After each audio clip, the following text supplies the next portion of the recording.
नमस्ते सर। आज हम छत्तीसगढ़ के भूगोल और जल विज्ञान से जुड़े महत्वपूर्ण सवालों पर चर्चा करेंगे। दोस्तों, पहला सवाल आपकी स्क्रीन पर है। कोटरी नदी का उद्गम स्थल इनमें से कौन सा है? ऑप्शंस हैं ए राजहरा की पहाड़ी, बी पानाबरस, सी देवगढ़ या डी मैनपाट। सर, कृपया विस्तार से बताइए। बहुत ही बढ़िया सवाल है पिंकी। इसका सही उत्तर है ए राजहरा की पहाड़ी, जो बालोद जिले में है। बच्चों ध्यान दें, कोटरी नदी को परलकोट के नाम से भी जाना जाता है। बाकी ऑप्शंस को भी समझ लें। पानाबरस से शिवनाथ नदी निकलती है, देवगढ़ से हसदेव और मैनपाट से मांड नदी। पढ़ते समय हमेशा मैप को ध्यान में रखें, इससे चीज़ें जल्दी याद होती हैं। जी सर, एकदम क्लियर है। दूसरा सवाल, इनमें से कौन सी नदी छत्तीसगढ़ और उड़ीसा के बीच प्राकृतिक सीमा बनाती है? विकल्प है ए शिवनाथ, बी हसदेव, सी शबरी या डी खारून। इसका सही जवाब है सी शबरी नदी। ये छत्तीसगढ़ के सुकमा जिले में बहती है। एक्सपर्ट टिप ये है कि शबरी नदी छत्तीसगढ़ की एकमात्र ऐसी नदी है जहां जल परिवहन यानी नाव चलती है।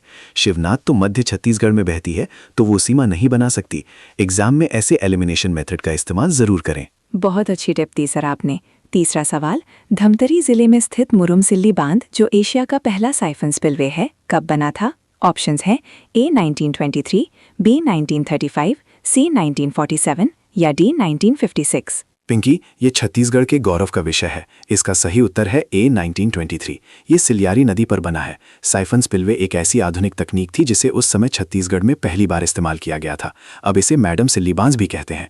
बोरियत को दूर भगाइए और इन ऐतिहासिक तारीखों को रोचक कहानियों से जोड़कर याद रखिए। सर, चौथा सवाल, मददद्वीप जो एक प्रसिद्ध ईसाई मेला स्थल है, किस नदी के मध्य स्थित है? ऑप्शंस हैं ए महानदी, बी शिवनाथ, सी हसदेव या डी खारून। इसका सही उत्तर है बी शिवनाथ नदी। मददद्वीप मुंगेली जिले में आता है।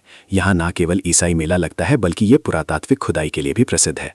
याद रखिए, शिवनाथ छत्तीसगढ़ में बहने वाली सबसे लंबी नदी है, जो लगभग 290 किलोमीटर का सफर तय करती है। आखिरी सवाल सर, खारून और हसदेव नदी का उद्गम स्थल कहाँ है? ऑप्शंस हैं ए पानाबरस, बी देवगढ़, सी मैनपाट या डी पेटेचुआ। देखिए, खारून नदी डी पेटेचुआ की पहाड़ी से निकलती है, जिसके किनारे रायपुर बसा है।